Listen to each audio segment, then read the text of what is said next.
Welcome to way more than you needed to know about the Kessel Sabacc card game from Star Wars Outlaws. I went full nerd for this video, literally reverse engineering the game's AI and running millions of computer simulations so that I can tell you definitively the optimal way to play if you want to win, regardless of what shift tokens you have or what cheats you want to use. I'll go over the basics and shift token strategies, and then I'll give you a chance to leave before the end of the video where I take you behind the curtain and possibly spoil the magic for you, because the AI player behavior seems pretty devious and sophisticated at times, but perhaps things are not what they seem. I cover a lot in this video, so please take advantage of the video chapters to hop around for what you need. The in-game explanation in Star Wars Outlaws is enough for you to be able to start playing and winning games, but there are some points it doesn't make explicit that can be a little confusing. I think it's important to mention that other versions of Sabacc have been depicted in prior Star Wars media. The version in Star Wars Outlaws is called Kessel Sabacc and has completely different rules than those prior versions. Each round you're trying to get the best pair of cards possible. The hand ranks are as follows. So a matching pair is a Sabacc, and any Sabacc hand is better than any mismatched hand. If your cards don't match, then they are ranked based first on the absolute difference between the card values, and next based on the lowest card in the pair. So a 3-2 is better than a 3-1 because that's a difference of 1 versus a difference of 2. But a 3-2 is better than a 3-4 because even though it's the same difference of 1 in each pair, the lowest value of the pair is 2 versus 3. A Psylop takes the value of the other card in the pair, and a pair made with one Psylop is called a Psylop Sabacc. A Psylop and a 2, for example, has the same rank as 2-2. However, if someone plays the shift token Markdown, then Psylops take on the fixed value of 0, which means Psylop 2 would become 0-2 for a difference of 2 between the cards. A pair made with 2 Psylops is called Pure Sabacc. This always has the best rank unless someone plays the shift token Cook the Books. Then it becomes the worst of the Sabacc hands, ranking below 1-1, but above any mismatched non-Sabacc hand. The highest ranking Sabacc below Pure Sabacc is called Prime Sabacc. It's normally 1-1, but the shift token Prime Sabacc makes a value chosen from one of the 2 rolled dice, the Prime Sabacc. I want to note that at the time of this video there is a bug in the game where sometimes the effect of Cook the Books doesn't end at the end of the round like it's supposed to, and the ranks of the Sabacc hands are reversed for the remainder of the game. I've only seen it happen at Meadows Parlor on Kijimi, and it doesn't happen every time, so watch out for that. And General Audit sometimes doesn't work at Lando's table. Hopefully these get fixed someday, but they're not hard to work around. Let's take a look at the on-screen info. At the bottom left you'll see which turn is being played. In the top right there's an indicator showing if any shift tokens are in effect, and pressing the indicated button will tell you what they are. This is very important for assessing the true value of your hand for the round. The currently playing opponent has a blue outline. Above each opponent you can see how many chips they have in their stock versus how many have been played to their pot. You also see how many of their shift tokens they have remaining. During their turn, you'll see which card the opponent draws and discards, and if they play a shift token, you'll see an icon indicating which it is. Sometimes you'll see this banner written in Arabic. It says stand and indicates that the opponent's last action was to stand. This is helpful when deciding to play shift tokens that only affect standing players. The best strategy, ignoring shift tokens or cheats, is very simple, and this strategy isn't based on only odds calculations. I tested it against several alternate strategies in computer simulations against reverse engineered AI opponents. So this is empirically the optimal strategy, minus some very rare edge cases that aren't worth worrying about. So, on your turn, if you have a Sabacc hand that isn't a Psylop Sabacc, you should always just stand. It's not worth it to try and improve your hand. That's even the case if you see a Psylop in the discard pile. You might think you can transition from say a 4-4 to a Psylop 4 and then replace the 4 with something lower, but it's not worth it, just stand. However, if you start a turn with a non-Sabacc hand or a Psylop Sabacc, you should always replace a card. There is no situation where it makes sense to stand on a good enough hand to conserve chips. If you win, you get all your chips back anyway, so you should always draw to improve a non-Sabacc hand or a Psylop Sabacc. First, you should check the discard piles to see if either of the visible cards would give you a Sabacc. If so, then you should draw the matching card even if that replaces the lowest card in your hand. So if you were holding a 5-6 and there's a 6 on top of the sand discard, you should pick up the 6 to get Sabacc. Be sure to check both discard piles because sometimes both of them would give you a Sabacc and you want to be sure to pick the lower one. If you have the choice between a fixed value card giving Sabacc and a Psylop that would give a higher Sabacc, you should prefer the fixed value card over the Psylop because the chances of drawing to an even lower Sabacc isn't very good. If neither discard will give you Sabacc, then you're going to replace the card in your hand that has the higher face value. A Psylop is the most valuable and should normally never be replaced. An imposter card has an expected value of about 2.5, so only if your other card is a 1 or 2 should the imposter card be replaced. If you have 2 imposters, check the top of both discard piles to see which has the lower value card showing. That's the suit you should replace. When replacing the selected card, you have to decide whether to draw the top card of the discard pile or the top card of the deck. Obviously, if the top card of the discard pile is the same or higher than the card you're holding, then you'll draw from the main deck. If it's lower, but only a 4 or 5, then you still want to draw from the main deck because the expected value of the next card from the deck is about 3.4. Then after drawing, I just discard the worst card. Again, treating an imposter as a 2.5 better than a 3, 4, 5, or 6. The cheating mechanic in Kessel Sabacc is actually quite elaborate. You are very much expected to cheat in Star Wars Outlaws, and it's very difficult to win consistently without cheating. But if you cheat too often, you're going to get caught and banned. Really though, getting caught cheating is no big deal. The way it works is that if you make opponents suspicious 3 times in the same game by failing the cheating minigames, you get temporarily banned from the table. But the ban literally only lasts minutes. All you have to do is play a game of Sabacc at a different table on the same planet, and you'll be unbanned. Now, if you have the Fast Talk ability unlocked, you can actually use it at Sabacc tables. The third time you raise your opponent's suspicion, you have to hit the on-screen prompt and you'll talk your way out of the ban. That means you get 4 strikes instead of the normal 3. Note that this prompt appears even if you have the normal prompt for combat Fast Talk disabled in the in-game settings. The Sabacc table Fast Talk never auto-completes, so be ready. Your 3 cheating techniques are the Nix Peek, which you start with, and then Magnetic Dice and Double Draw, which you can unlock later. You have to complete a minigame every time you use a cheat, and the minigames are not equally difficult. Here's a table showing how often I succeeded at each minigame out of 100 attempts. It's important to note that the Double Draw minigame involves steadying a cursor position in a sort of game of tug-of-war. This minigame is really designed for a controller joystick. If you play with a mouse and keyboard and try to complete this minigame with the WASD keys, it's much more difficult. I don't recommend it. Now, these average percentages are a bit misleading because generally the first time you do a minigame it's pretty easy, and then the games become more difficult the more times you cheat during the same game. And then if you fail a minigame, the next attempt becomes significantly more difficult, so you're really encouraged to cheat as few times as possible during the game. The difficulty of the minigames also seems to vary a bit between tables. At some tables, there's a buffer around the success window of the minigame. If you land in the buffer, you don't get the benefit of the cheat, but you also don't raise your opponent's suspicions. Nix Peeking by itself is completely useless. You should never just peek at opponents' hands to try and make decisions about whether to draw or stand. That doesn't increase your win ratio by even a single percentage point over basic strategy. However, Nix Peeking can be used to play shift tokens more effectively, and that's the proper way to use it. Ideally, it should be used in combination with either the direct transaction shift or the exhaustion shift. Now, what's interesting about the Nix Peek is you do a skill check on each player. You're forced to hit the window each time. You can't just let the window close without hitting the prompt button. That counts as a failure. But as long as you remember the cards, you can potentially see some opponents' hands but not others. So Nix Peek is the only cheat minigame that you can receive a partial benefit from even when you fail partway through.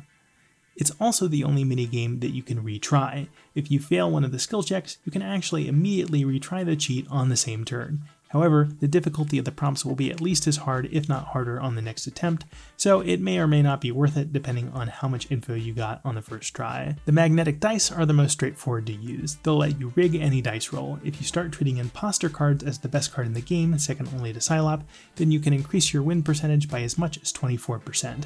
But that's assuming that you can clear the cheat minigame. I recommend resisting this temptation to hit the success window on the first sweep. Feeling out the rhythm a couple times before committing seems to increase your chances a bit. But unfortunately, if you fail the minigame on an imposter card, it can suddenly leave you with a really terrible hand. The chance of getting Sabacc with one imposter card without cheating is only 11 in 36, about 31%, so this is definitely the riskiest form of cheating. Double Draw is the most complicated cheat. It lets you draw 2 cards instead of 1. If you discard only one card, you'll keep the extra as a holdout that you can swap with the card in your hand at any time before the reveal. But you can't do a double draw again until you get rid of the extra card with a double discard. If you don't do the double discard on the same turn that you do the double draw, you have to draw the same suit again on another turn before you can do it. And depending on what your opponents do on their turns, may change your mind about which suit you want to replace by the time your next turn arrives. So having to draw the suit of the holdout can become really inconvenient. That's why the optimal strategy is to always do the double discard immediately. Never keep an extra card in your hand. Note that during the double discard, the card in blue will be on the bottom, and the other discard will be the one the next opponent can draw. So you generally prefer to arrange things so the higher card is on top and lower one is on bottom. You normally want to keep the lower card, so that means you cycle to put the middle card in blue, and then the highest card on top, and keep the lowest one. Now, you can technically double draw from both the discard pile and the main deck. But in practice, it's a real pain to keep track of which card is below the top card of each discard pile, and if you don't know what that hidden card is, it's not worth it. Double drawing only from the main deck, you can increase your win ratio by as much as 14%. That's if you do it at every opportunity, which means you have to play a lot of minigames, but at least they're easy, and if you fail, you just get a normal draw, so it's not much of a loss if you fail. Double draw is the best cheat to use if you don't want to worry about combining cheating with shift tokens. When you double draw from the main deck, the expected value of the draw changes from 3.4 to 2.4, assuming you pick the lower card. That means when using double draw, you should always draw from the top of the deck unless the discard is a 1 or 2. 3s are no longer good enough. Now, there's an option in the game settings to disable the cheat minigames so that they auto-complete. But auto-completing is not the same as auto-winning. When using this setting, all cheats, Nix Peek, Magnetic Dice, and Double Draw, have a fixed chance of raising suspicion. The first time you cheat, you won't raise suspicion, the next time you will, and you will continue to alternate like that the whole game. But in practice, this amounts to a 60% success chance, not 50%. This is similar to your normal chances on the Magnetic Dice minigame, but at first glance is quite a bit worse than how often you expect to fail playing the Nix Peek or Double Draw games manually. But the Nix Peek is a bit special with this setting because in the autocomplete mode, the entire peek sequence is treated as a single check instead of one skill check per opponent, so the 40% suspicion chance is not as big of a penalty as it first appears. However, in the autocomplete mode, you have to remember all the hands that you see. You don't get the hand icons above each player the way you do in the manual minigame mode. And the autocomplete fail rate could also be a wash on Double Draw if you're playing with a mouse and keyboard, because the Double Draw minigame is very hard to do without a controller joystick. But the really big advantage to using the cheat autocomplete setting is that you always get the positive effect of the cheat, even when you raise suspicion. Basically, the trade-off is that you get a cheat's benefits on every attempt, but you can't do as many attempts before getting caught and banned. If you use optimal cheating strategy and only do the minimal number of cheats per game, then using the autocomplete option is actually the better deal. You'll raise suspicion more often, but you'll get the benefits of cheating more times per game. This is something I determined by running thousands of simulated games. The best cheating combination is auto-completed cheat minigames using Nix to enhance shifts, and Magnetic Dice that never leave you with a bad imposter hand. Ideally, you shouldn't auto-cheat with Double Draw though. You do too many draws per game and the auto-fail rate is too high for it to be worth it. So, posted on screen, I have all the shift tokens in the game ranked by how much they increase your win frequency. So at the beginning of the game, your starting combination is Refund, Free Draw, and General Tariff. Refund is actually really good, but to get the best shift tokens in the game, you have to do a bit of work. Once you get to the Crimson Dawn table in Kijimi City on planet Kijimi, you can win the General Audit and Exhaustion tokens. Unfortunately, General Audit currently doesn't work consistently at Lando's table, but you can replace it with Target Audit, which is locked in the Crimson Dawn Vault in Kijimi City. You can get extra refund by breaking into the Hut Vault in Mos Eisley. Direct Transaction is found as part of Jet Cordo's legacy. It's in the Mayuki Trading League Vault on Kijimi. You have to win the Holodisk key at the Sabacc table around Kijimiko Square, and then interact with the nearby symbol-bearing rock to enable the Holo Tracker to lead you to the vault. Okay, now let's go through each of those shift tokens I mentioned and see how to play them optimally. Direct Transaction. This lets you choose a player to switch hands with. Use it the first round that you don't get dealt a Sabacc as your starting hand. Your goal will be to swap with someone on turn 3 and play the rest of that turn with normal strategy. On your first 2 turns, you actually still want to draw to make sure the round doesn't end early due to everyone standing. You can try to make your hand worse and sabotage whoever you swap with. If you use a Nix Peek, you can obviously just swap with whichever player has the best hand. Without peeking, or if you fail to peek, switch hands with whoever was the starting player of round 1. They have a slight statistical advantage. If you were the starting player, just swap with the player to your left. Target Audit and General Audit. Target Audit lets you choose a player that chose to stand on their last turn and force them to add 3 chips from their stock to their pot. General Audit forces all such players to add 2 chips to their pot. Remember that there's an Arabic banner indicating which player stood on their last turn. As soon as someone stands that has at least 1 chip in stock, you should use one of these tokens. If you have both tokens and multiple people stand, play General Audit first. If only one person is standing, play Target Audit first. If you only have Target Audit and multiple opponents have stood this turn, target the opponent with the largest number of chips in their stock, or else whoever seems most likely to win. Exhaustion. This lets you choose a player and force them to discard their hand and draw a new one. You should play each round normally until turn 3. Then, if you're cheating, use a Nix Peek to check everyone's hand and see if you'll win the round or not. On the first round that you see you're going to lose, target the opponent that has the winning hand.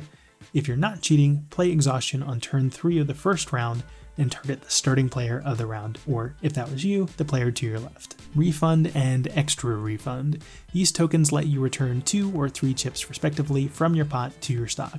Extra Refund is strictly better, but the only time 3 or more chips are in your pot is if an opponent played a shift token against you, which doesn't happen every game. You don't want to wait for someone to play a Tariff or Audit and risk never playing your shift, so the strategy for Refund and Extra Refund is the same. As soon as there are at least 2 chips in your pot, play your Refund token, unless you have a Prime Sabacc hand and will definitely win those chips back anyway. Also, if you have no chips left in stock, you should of course play a Refund shift to allow you to draw. Free Draw. One of the starting tokens. This just lets you draw without paying a chip to your pot. Use it the first time you draw, do not wait. General Tariff. One of the starting tokens. This forces opponents to pay 1 chip from their stock to their pot. Just play it at the first opportunity. There's no benefit in waiting for stocks to be low or any other condition. In this table, you see all the Sabacc tables in the game ranked by difficulty. The easiest game is at the Alcazar Cantina on Mira against Fazli and Akesh. The hardest game is Meadows Parlor on Kajimi, where you're never sure what the rules of the round are going to be. Lando's table is obviously the best for making money due to the payout size. It's the best even if you don't cheat at all and only win half the time.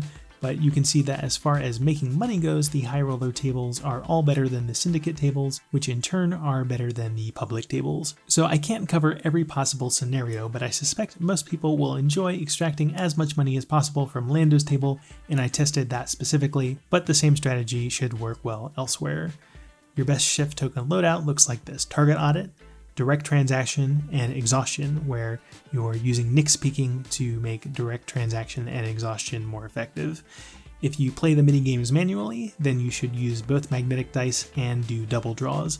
Then you can win 77% of games, raising suspicion just once per game on average. If you use the setting to auto-complete the cheat minigames, then you should use just magnetic dice without doing any double draws, and then you can win 86% of games, raising suspicion 1 to 2 times per game on average. And now I'll just show you what my strategy looks like in real gameplay.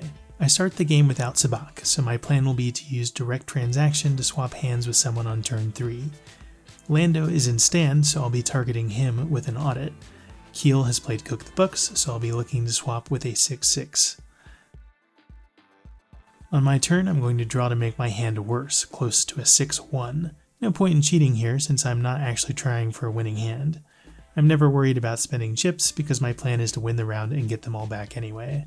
I don't want to stand because I don't want the round to end early before I get a chance to do the Direct Transaction. Lando plays Refund, but it won't save him.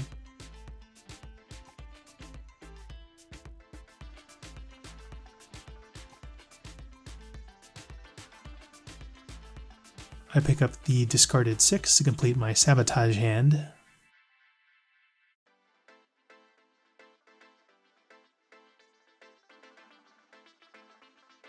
Now Lando plays his own Direct Transaction, sabotaging himself.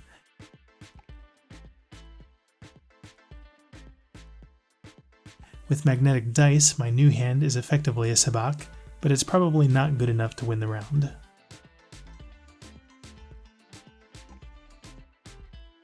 Since it's now turn 3, I do my Nix Peek to see where things stand. I'm doing an auto cheat, so I'm going to have to mentally note all the hands.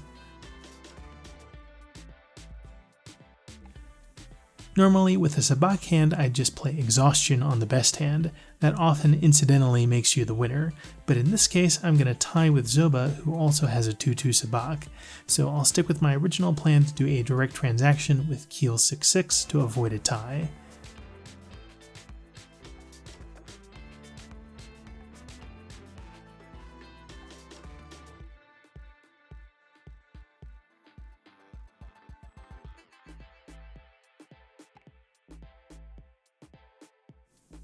Because Lando took my Sabotage hand, he's already out of the game.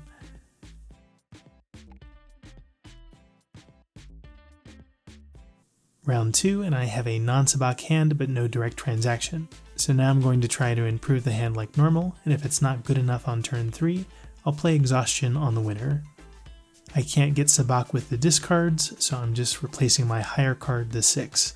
And since the sand discard is a 6, I'm drawing from the main deck. I'm auto-cheating, so I don't do the double draw, but if you're playing the mini-games manually, you would double draw here. Zoba plays Immunity, which might prevent me from playing Exhaustion on them. Time will tell. On turn 2, I see in the discards I can make my 2-2 Sabacc, which should be good enough to win.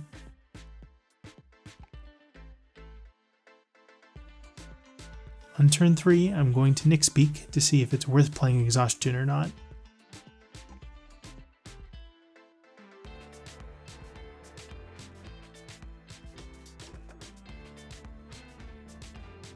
In this case, my opponents have 5-5 and 4-5, so I've already won. If Keel had a 1-1 Prime Sabacc, then I would have played Exhaustion on him to make myself the round winner.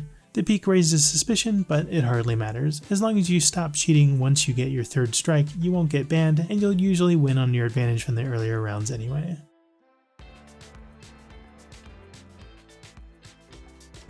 So, in order to find the best strategy to win at Kessel Sabacc and Star Wars Outlaws, I had to play a lot of games. I played hundreds of games manually, but to really sort out small differences in effectiveness between shift tokens, I needed a way to play tens of thousands of games very quickly.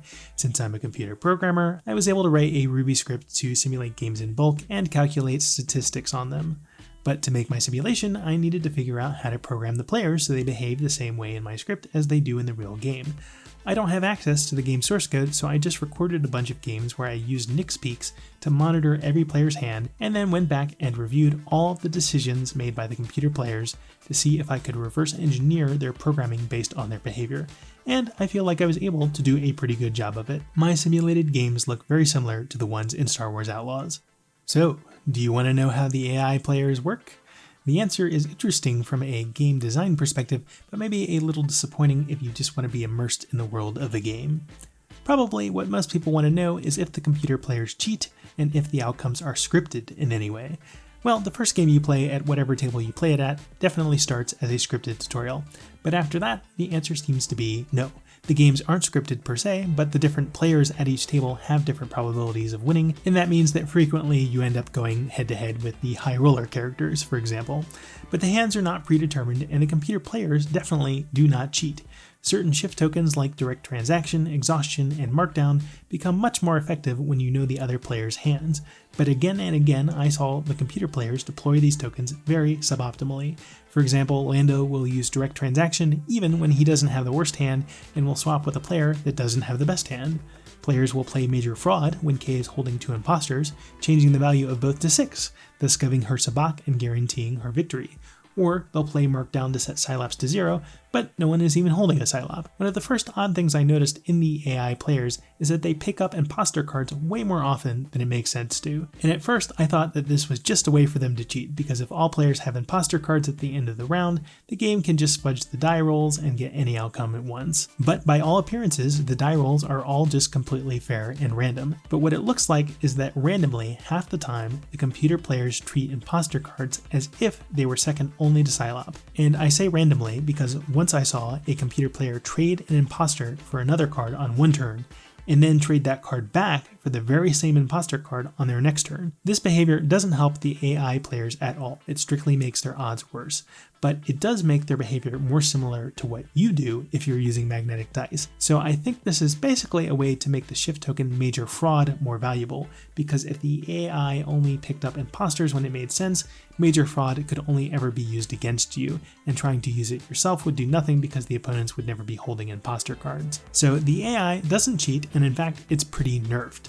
If the opponents were as good as you, then when you sat down to a 4-player table, you'd only have a 1 in 4 chance of winning, which probably wouldn't be very fun, and it would mean that you couldn't make any money playing the game. So it makes sense that the AI wouldn't try to cheat and improve their odds, because the odds are already way against you. The most obvious way in which the AI characters are nerfed is that they stand way too often. Many times a computer player will have a full set of chips in a hand like 1 and 2, and they just stand instead of trying to replace the 2, which makes no sense. But then a turn later, they'll decide to replace that 2 after all, and sometimes they'll be sitting on a 3/3 Sabacc, and for some reason, they actually still choose to draw, possibly replacing one of the cards and making their hand worse. About 2% of the time, they'll actually replace the lower of the 2 cards in their hand instead of the higher one. Basically, it looks like each computer player has a fixed chance of drawing each turn and a fixed chance of standing, and that decision has nothing to do with their chips or their hand or anything else. It's just random, and some players stand more often than others, and that reduces their individual chance of winning, and that's the main way that fine-tuning is done in the relative strength of each player.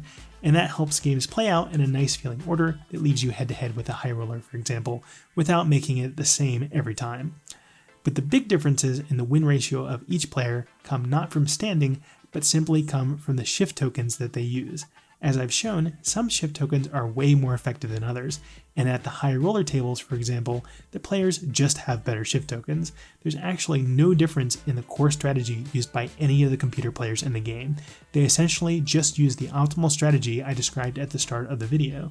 They all play exactly the same way, so even though it feels like some of the characters are more skilled than others, it all just comes down to what shift tokens they have and how often they stand versus draw. As far as playing the shift tokens, this behavior is also mostly random. There are some conditions in effect, like a computer won't play a Tariff token if nobody has any chips in stock, and if they choose to draw on their turn but they don't have any tokens, then they'll use a free draw shift so that they can take their turn. But basically, I think each shift token they have just has a certain probability of being played each turn. That's why you'll often see characters play their tokens in the same order, but sometimes they switch things up. The token that normally gets played first just has a higher chance of being played each round. When a token has to target someone, they just pick that at random too. There is no strategy involved, certainly not an optimal one. And what's most interesting is that not all the AI players even have 3 tokens. They always have 3 icons by their player icon, but even after I played dozens of games at some tables, there were some characters who would just never play their 3rd token no matter what. And the fact that there's no way for you to look at what tokens each player has in advance makes me think it's not just that those tokens are reserved for rare conditions or have a really low chance of being played. They aren't being played because they don't exist. Having fewer tokens is just a sneaky way to nerf those characters and make the table easier. So that's the story, folks. It's all random, it's all smoke and mirrors, but the programming here is actually pretty clever, because without doing the research, I never would have guessed that the player behavior was so dumb and suboptimal. The behavior of the AI players looks really natural and sophisticated during normal gameplay. The character animations help a lot to make everything feel organic. I think it helps that the shift token effects usually resolve really quickly in a way that doesn't draw your attention, and by the time you're one-on-one with someone, most of the tokens are gone and most of the chips are gone, so there's a little opportunity to observe the AI doing something stupid at that point. It's a pretty convincing show that's easy to fine-tune on the programmer side. Anyway, hopefully that doesn't ruin the game for you. I honestly still really like playing Kessel Sabacc and Star Wars Outlaws. I think it's actually my favorite minigame I've ever seen included in a larger game. It's got a nice progression and atmosphere to it, but ultimately it's just a simple game of chance and one that you can easily skew in your favor.